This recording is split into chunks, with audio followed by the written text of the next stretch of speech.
বন্ধুরা দেখতে পাচ্ছেন যে একটি ফার্ম হাউসে কি পরিমাণে লেটুস হয়ে আছে। আজকে এই ফার্ম হাউসের যে মালিক তার সঙ্গে আমরা জানবো কিভাবে লেটুস উৎপন্ন করা হয়, চাষ করা হয়, সেই সঙ্গে গোটা ফার্মে কি পাওয়া যায় সমস্তটাই কিন্তু আজকে আমাদের এই ফার্মের যিনি মালিক ওনার কাছ থেকে সমস্তটাই জেনে নেব। আপনারা সম্পূর্ণ ভিডিওটি দেখবেন, স্কিপ না করে দেখবেন। সমস্তটাই কিন্তু আপনাদেরকে শেখানোর চেষ্টা করব ভাইয়ের কাছ থেকে সমস্তটাই জেনে নিয়ে। দেখতে পাচ্ছেন লেটুস তুলে নিয়ে যাওয়া হচ্ছে, আর এদিকে আরেকজন সংগ্রহ করছে।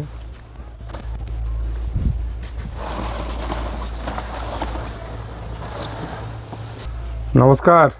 নমস্কার। আচ্ছা, এই যে চাষ করেছেন এটা লেটুস, তাই তো? এটা হচ্ছে লেটুস।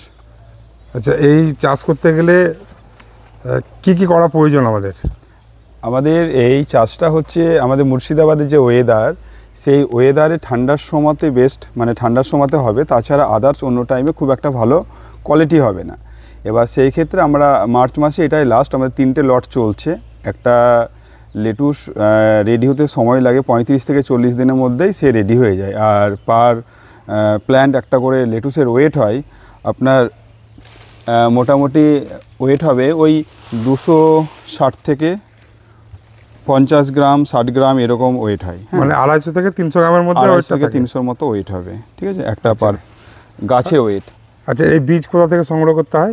এই বীজগুলো হচ্ছে বিভিন্ন কোম্পানির আছে, তো আমরা রিজওয়ানের একটা সিড ব্যবহার করি, একটা বাইরের সিড কোম্পানি, আচ্ছা, যেটা ওদের লেটুসের কোয়ালিটি খুব ভালো হয়। আচ্ছা, এই যে গ্রিন হাউস এটা, তাই তো? এটা গ্রিন হাউস। আচ্ছা, এখানে যে কতটুকু জায়গা? এই গ্রিন হাউসটা 2400 স্কোয়ার মিটার। 2400 স্কোয়ার মিটার সবটাই ছিল? সবটাই লেটুস ছিল, টোটালটাই লেটুস।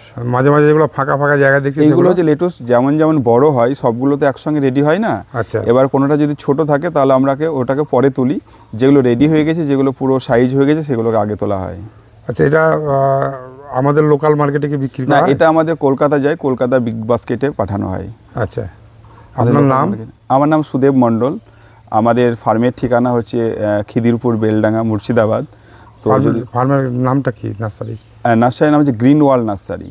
আচ্ছা, গ্রিন ওয়াল নার্সারি আমাদের খিদিরপুরে, এটা বেলডাঙ্গা ব্লকের মধ্যে। আচ্ছা, এই লেটুস চাষ কি খুব লাভজনক? লেটুস চাষটা হচ্ছে খুব কম খরচে এটা চাষ করা যায়, আর খুব কম দিনের মধ্যে হয়। লেটুস চাষের মানে তেমন কিছু স্প্রে লাগে না, আর খাবার হচ্ছে জাস্ট অল্প কিছু দিলেই হয়। তার মধ্যে থাকে আমরা বেশি দিই নিমকেক আর ভার্মি কম্পোস্ট, এইগুলো দিয়ে বেডগুলোটা রেডি করে জাস্ট জল দিলেই, আর অল্প একটু NPK লাগে 19-19 যেটা, সেটা ছাড়া আর একটা নিম অয়েল স্প্রে, এইটুকু ছাড়া কোনো কিছু খাবার দেওয়া হয় না। আচ্ছা, মানে জৈবর ব্যাপারটা বেশি? জৈবর ব্যাপারটা, এটা তো জাস্ট স্যালাডের জন্য। আচ্ছা, তো কেমিক্যাল একবারেই চলে না, আর খুব একটা বেশি সার দিতেও হয় না। এটা মার্কেটিং কোথায় করা হয়? এটা বিগ বাস্কেট যায়, কলকাতা বিগ বাস্কেট। কলকাতায়? আচ্ছা, আমাদের লোকাল মার্কেটে বিক্রি করা? লোকাল মার্কেটে খুব হয়, আমাদের বহরমপুর মার্কেটে অল্প কিছু নেয়, তো সেইগুলো আমাদের বিগ বাস্কেটের সঙ্গে যেহেতু কন্ট্যাক্ট আছে, টাইপ আছে, সেই জন্য টোটালটা আমরা হারভেস্টিং করে কলকাতাতেই পাঠিয়ে দিই, ওই রেটটা একটু বেশি পাওয়া যায়। কেউ যদি চাষ করবো বলে, মানে ভাবে, যদি আপনার সঙ্গে যোগাযোগ করে তাহলে তাকে সহযোগিতা করবেন? অবশ্যই। যদি কেউ মনে করে যে গ্রিন হাউস আছে, গ্রিন হাউসের মধ্যেও করতে পারে, তাছাড়া হচ্ছে ওপেনেও করতে পারে। ওপেনেও করা যায়, কোনো অসুবিধা নেই, কিন্তু হচ্ছে এটা নভেম্বর মাসে শুরু করতে পারে, মার্চ মাস পর্যন্ত পুরো কন্টিনিউ লেটুস করতে পারবে, এটা ওপেনেই করতে পারবে। আচ্ছা, এবার তারা তো বিক্রি করার জায়গা পাবে না। হ্যাঁ, তো অল্প পরিমাণ যদি কেউ করে, আপনার সঙ্গে যদি সে পাঠাতে চাই? অবশ্যই, যদি কেউ করতে পারে, আমি বিক্রি করে দেওয়ার ব্যবস্থা করে দেবো, আমি তাদের সঙ্গে কন্ট্যাক্ট করিয়ে দেবো, সে কলকাতায় পুরো মালটা বিক্রি করতে পারবে। তারপর সম্পূর্ণ সহযোগিতা? সম্পূর্ণ, যে সিড কোথায় পাওয়া যায় সেটাও বলে দেবো, কীভাবে চাষ করতে হয় সেটাও বলে দেওয়া হবে, প্লাস তুলে কীভাবে বিক্রি করবে সেটাও বলে দেওয়া হবে। মানে বিকল্প ফসল হিসাবে লেটুসের চাষ খুব লাভজনক, এবং চাষিরা যদি করবো মনে করে তা লাভ, অবশ্যই লাভ, খুব কম খরচের মধ্যে এই চাষটা হয় আর লাভজনক। আচ্ছা আচ্ছা আচ্ছা, ধন্যবাদ। আপনার আরও এই প্রজেক্টে কী আছে সেটা আমরা দেখব।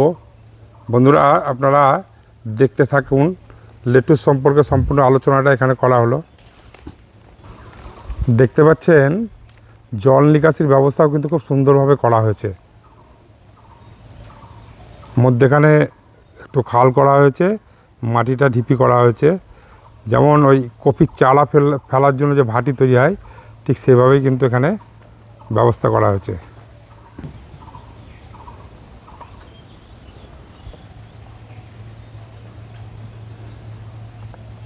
এতে কতগুলো চালা বসানো হয়েছিল? এটা 5,000, 5,000। টোটালে 5,000। 5,000 চারা করতে মানে এই চাষ করতে খরচ কীরকম হতে পারে মানুষের? এটা মোটামুটি সিডের দাম পড়বে ওই 7,300 টাকা মতো। আর এটা লেবারটা আমি ধরলাম না, তাছাড়া হচ্ছে আর আমাদের যা খাবার, গাছের খাবার আর একটা স্প্রের জন্য ওই মোটামুটি আপনার 1,000 টাকা মতো। আচ্ছা, 8 থেকে 9,000-এর মধ্যে পুরো কমপ্লিট হয়ে যাবে। 5,000 গাছের জন্য। তাতে লাভজনক ব্যবসা যেহেতু হয়, তাহলে কত টাকা এখান থেকে ইনকাম হতে পারে? এইগুলো হচ্ছে একটা সিজনের উপর ব্যাপার থাকে যে কোন সময় আমরা দিচ্ছি। এবার একটা লেটুসকে ওইভাবে একটা ক্যালকুলেশন করলে বেরিয়ে আসবে যে টোটাল বডি ওয়েট আর মার্কেটে যে রেটটা পাওয়া যাবে। এখন মার্কেটে রেট আছে 165 টাকা কিলো পার কিলো। এটা যদি গরমের সময় দেওয়া যায় তাহলে 300, 350, 400 টাকা পর্যন্ত কিলো হয় গরমকালে, গরমের সময়, যেই সময় আমাদের এখানে সম্ভব না।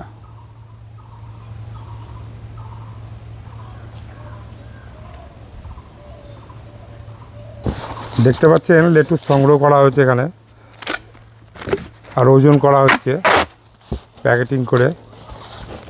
আচ্ছা, এই যে প্যাকেট করছেন থার্মোকলে কেন, এমনি ব্যাগে কিংবা বস্তাতে যায় না এটা? কারণ এটা ঠান্ডা রাখার জন্যে, মানে স্যালাড হিসেবে খাওয়া হয় তো। আচ্ছা, পাতাটার জন্য এটা ভালো থাকবে বলে রাখা হয়, নষ্ট হওয়ার কোনো ভয় নেই। হ্যাঁ হ্যাঁ।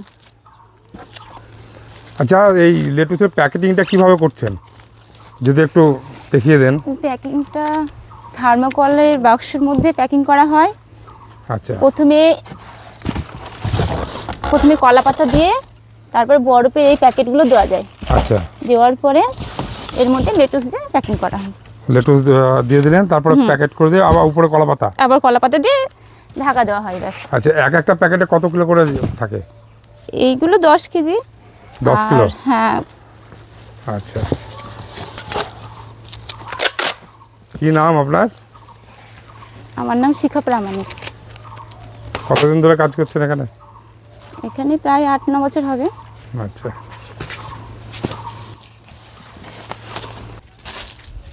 বন্ধুরা এই ভিডিওটি এখানে শেষ করছি। এই ফার্মের আরও অনেক কিছু আছে, প্রচুর পরিমাণে গাছ আছে, সেই সম্পর্কে আমরা আমাদের ভাইয়ের কাছ থেকে জেনে নেব। ঈশ্বরের কাছে প্রার্থনা করি আপনারা সবাই ভালো থাকবেন।